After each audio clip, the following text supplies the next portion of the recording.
रानी पद्मावती।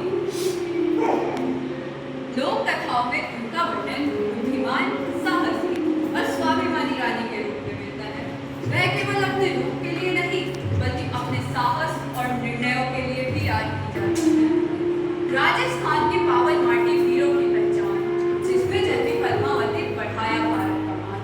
रूप नहीं था केवल उनका साहस थी उनकी शान, रूप नहीं था केवल उनका साहस थी उनकी शान, त्याग, धैर्य और स्वाभिमान से पाया अमर सम्मान। समय बीतता गया, चित्तौड़ सुख और समृद्धि से भर गया।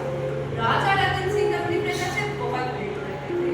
अब रानी पद्मावती राज्य के हित में हमेशा साथ बैठी रहती थी। लेकिन हर सुख के साथ एक परीक्षा भी आती है। लोक प्रचलित कथा के अनुसार दिल्ली के सुल्तान अलाउद्दीन खिलजी ने रानी के सौंदर्य के चर्चे की। उसकी इच्छा हुई चित्तौड़ को जीतने की और विशाल सेना के साथ उसने किले को घेर लिया।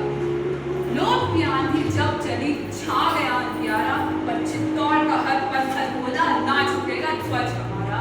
वीरों की उस भूमि ने जीवन का दीप जलाया, वीरों की उस भूमि ने जीवन का दीप जलाया, सम्मान की रक्षा करती है जीवन का दीप जलाया।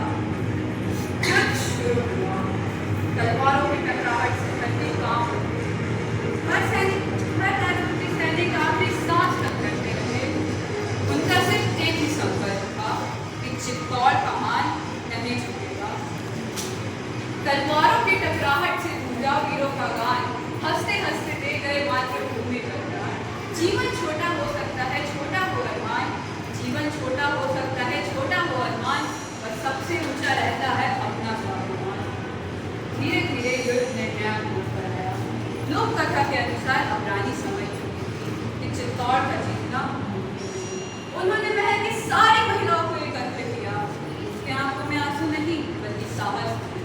उन्होंने कहा, हम राजपूती क्षत्रियों के कमर में उतनी ही ताकत है जितनी एक राष्ट्र की तलवार है। हमारे शरीर की लालसा रखने वाले शत्रु के हाथ हमारी परछाई तक नहीं लगनी चाहिए। यह शरीर राख हो जाएगा पर अमर रहेगी राजपूती शान, हमारे सूल, हमारा स्वाभिमान। और यही अलाउद्दीन के जीवन की सबसे बड़ी हार होगी। जिस आदमी को साक्षी मंत्र साक्षी में मरने का वचन दिया था, जिसे अपनी बहुत भेज जलाएंगे, सौंप देने की साथ में जौहर करेंगे। तभी एक सैनिक दौड़ता हुआ और उसने कहा, रानी सा। महाराज वीरगति को प्राप्त हुआ।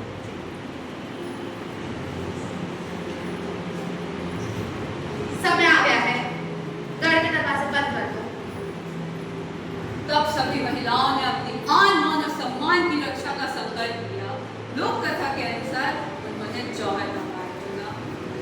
रानी पद्मावती ने अपने आत्मसम्मान के खातिर उस अग्नि की ओर बढ़ी और खुद को उस अग्नि पर सौंप दिया। अग्नि केवल अग्नि नहीं, वह स्वाभिमान की ज्वाला थी। हर राजपूती के हृदय में साहस की उजियारी थी। केसरिया जब शीश पर बांधा, गूंजा वीरों का गान। केसरिया जब शीश पर बांधा, गूंजा वीरों का गान। प्राण भले ही चले गए हो अमर युद्ध समाप्त हुआ। चित्तौड़ हार सकता था पर उसका साहस नहीं हारा।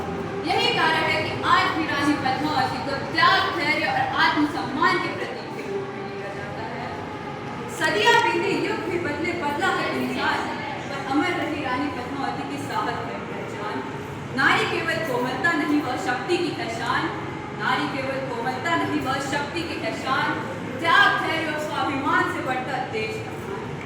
आओ मिलकर प्रण लें कि हम सत्य का रखें मान। रानी पद्मावती की गाथा रहे अमर, रहे मान।